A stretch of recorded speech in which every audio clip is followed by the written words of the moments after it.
Programme Simandou 2040, volet infrastructure, reconstruction des routes nationales, Mamou-Farana, Mamou-Labé, Bokegawal et Kankan-Kissidougou. Ce sont deux cérémonies de signature de contrat présidées par le ministre secrétaire général de la présidence. Oumar Bari signe ce compte rendu. Sous la houlette du général Amara Kamara, ministre secrétaire général de la présidence, et en compagnie du ministre directeur du cabinet de la présidence Djiba Diakité, s'est tenue le mardi 1er avril 2025 une importante cérémonie de signature de contrat relatif à la construction de deux axes routiers stratégiques de la Guinée, à savoir la RN2 Mamou-Farana et la RN5 Mamou-Labé.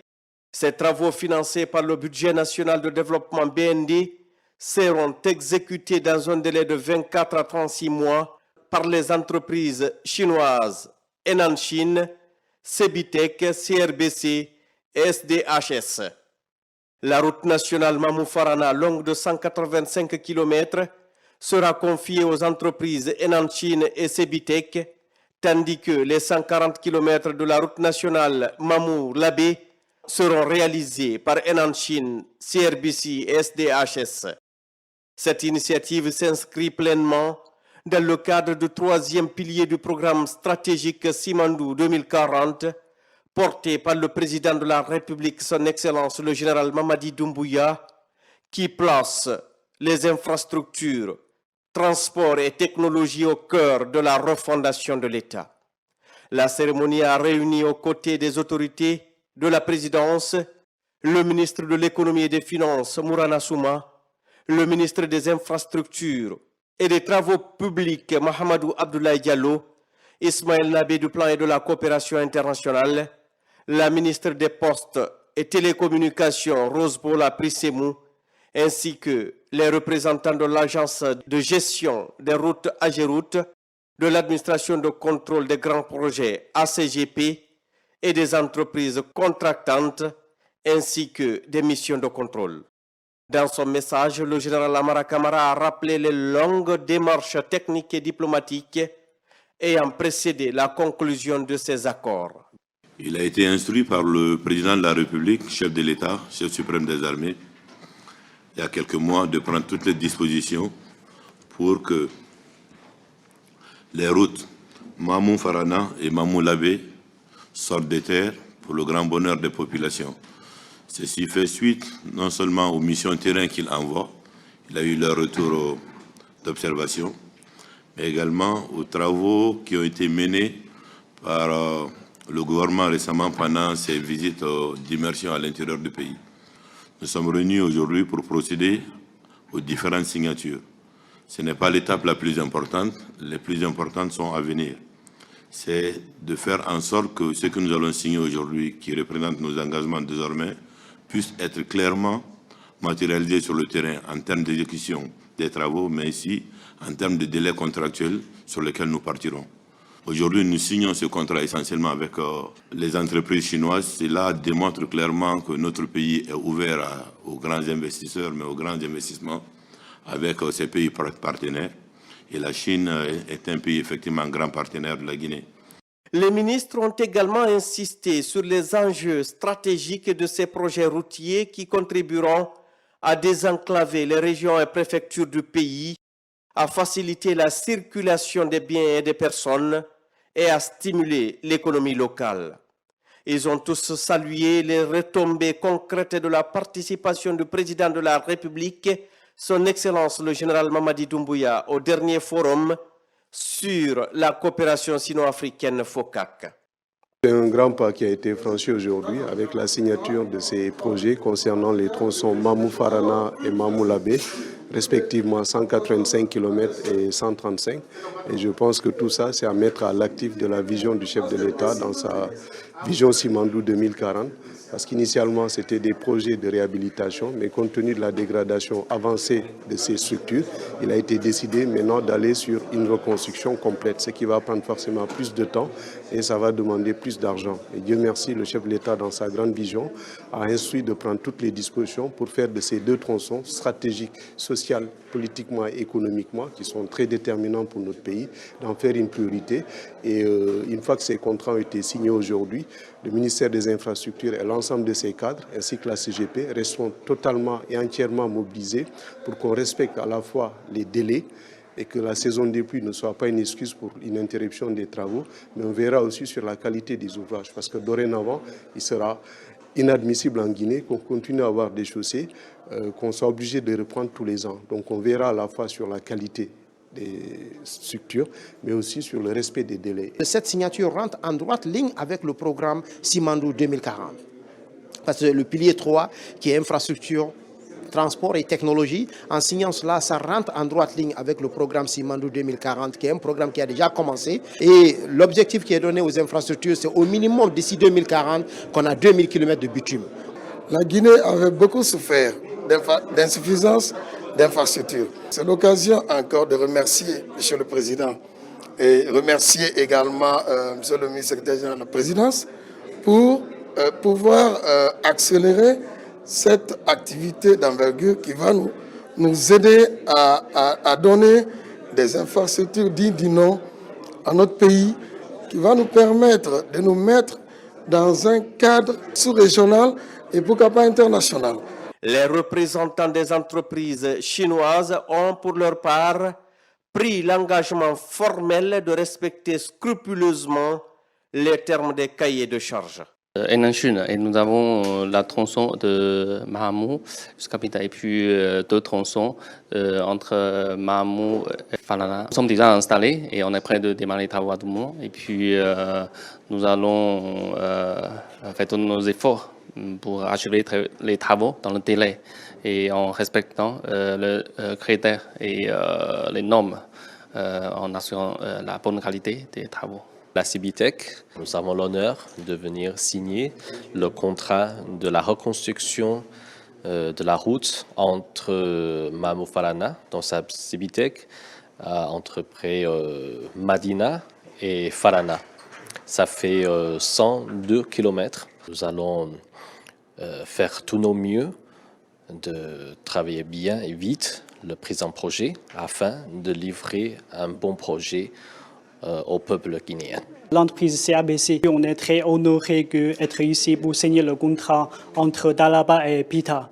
On va faire notre mieux pour respecter les engagements de contrat et on va donner une très bonne route pour la peuple guinéen. Le vendredi 4 avril 2025, toujours au Petit Palais de la Présidence, s'est déroulée une seconde cérémonie de signature de contrat concernant cette fois-ci des entreprises guinéennes chargées de la reconstruction des routes Kankan-Kissidougou et Boké-Gawal. Les sociétés Guicopress BTP, Guiter et BGEC ont été sélectionnées pour ces chantiers d'envergure. La cérémonie a été présidée par le ministre secrétaire général de la présidence, le général Amara Kamara. Ces contrats sont tellement importants. Nous souhaiterons quand même que chacun soit engagé au niveau de sa responsabilité. Le plus souhaitable pour nous aujourd'hui est qu'on se lance le plus rapidement pour que les engagements qui seront tenus dans le contrat que nous allons faire aujourd'hui, nous puissions les respecter. Fait marquant de cette seconde cérémonie, le général Amara Kamara a solennellement invité les responsables des entreprises et des missions de contrôle à prêter serment sur le livre saint en guise d'engagement moral à respecter les délais et les standards de qualité fixés. Ce geste fort symbolise la volonté du chef de l'État d'instaurer une gouvernance fondée sur l'éthique, la transparence et la responsabilité. Je jure de respecter les clauses du contrat. Je le jure. Je jure de respecter les termes de ce contrat. Je jure de réaliser ce projet dans les règles de l'art suivant les clauses techniques du contrat. Je jure devant tout le monde et devant Dieu de respecter le contrat conformément aux aspects techniques et contractuels du projet. Je jure de respecter les clauses de ce contrat. La reconstruction de ces axes routiers vient répondre directement à la vision du chef de l'État, bâtir une Guinée moderne, connectée et résiliente, où les infrastructures constituent le socle du développement économique et social. Aujourd'hui, c'est un grand pas qui a été franchi parce qu'on vient de signer les contrats pour les tronçons Boké-Gawal et Kankan-Kissidougou. Et la particularité de ces projets, c'est que c'est une grande première grâce au travail des équipes des finances. C'est un financement Afreximbank, un financement privé. Et c'est une grande première d'avoir un tel montant qui a été mis à disposition de nos entreprises.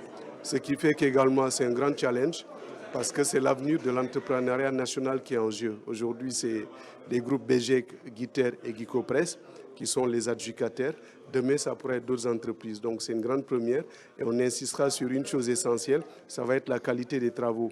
Pas une simple construction de route, mais aussi ça a une incidence économique et financière dans la vision de développement telle que décrite par M. le Président de la République. C'est un financement sain, puisqu'il vient pour la première fois d'un opérateur financier africain qui a eu confiance en notre pays pour financer les 10 travaux. Pour la première fois, on arrive à avoir ce volume de financement important. Tout cela participe de la crédibilité de notre pays. Depuis le 5 septembre, le président a fait une annonce, quitter la route, qui est en train de s'exécuter. On peut penser quand même que ça a un impact local, puisque c'est les entreprises locales qui sont là. C'est un grand plaisir de voir que les contrats de ces travaux ont été signés, mais c'est aussi historique dans le sens que c'est la première fois que les contrats et des travaux et des missions de contrôle sont concomitamment signés. Tout cela dans ce cadre d'accélérer le développement de la Guinée, d'accélérer la mise en œuvre des projets. Donc nous veillerons à ce que la triptyque coût, qualité, délai, en lien et en collaboration avec les missions de contrôle soit respectée. Surtout que ces deux axes sont des axes qui ont un impact régional. Quand on prend la route de Boké-Gawal, c'est une route aujourd'hui qui mène au Sénégal. Donc c'est l'une des routes les plus économiquement rentables du pays. Donc la reconstruire aujourd'hui aura certainement un fort impact sur la vie des populations. Ces travaux s'inscrivent aussi dans une dynamique régionale avec un renforcement des liaisons entre la Guinée et ses pays voisins, facilitant ainsi le commerce transfrontalier et l'intégration sous-régionale. Les entreprises signataires se disent conscientes de ces enjeux. Avec la structure forte, ça garantit, ça apaise l'exécutant qui sont nos entreprises, mais aussi le maître d'ouvrage qui bénéficie d'un ouvrage solide qui peut durer plusieurs dizaines d'années. Et c'est à cela que nous remercions encore le gouvernement d'avoir fait ce choix d'une structure qui puisse garantir les deux parties. Donc aujourd'hui, nous sommes très heureux et nous prions Dieu, avec l'engagement que nous avons pris, de nous faciliter la réalisation de ces projets dans les meilleures conditions, accompagné de la santé de nos entreprises et la santé de l'ordonnateur qui est le président de la République, avec tout son gouvernement. La durée des travaux, comme nous l'avons dit dans notre engagement, que nous allons respecter. Vous avez des contrats dont la durée est de 3 ans, il y en a de 2 ans, mais avec un financement garanti, nous sommes certains que ces projets, s'ils ne sont pas réalisés avec raccourcissement de délai, nous ne pouvons pas excéder parce que tout est garanti à l'avance. En mettant à contribution aussi bien des partenaires internationaux que des entreprises locales, le gouvernement démontre sa capacité à conjuguer vision stratégique et actions concrètes pour le bien-être du peuple souverain de Guinée sous la direction du général Mamadi Doumbouya, président de la République, chef de l'État.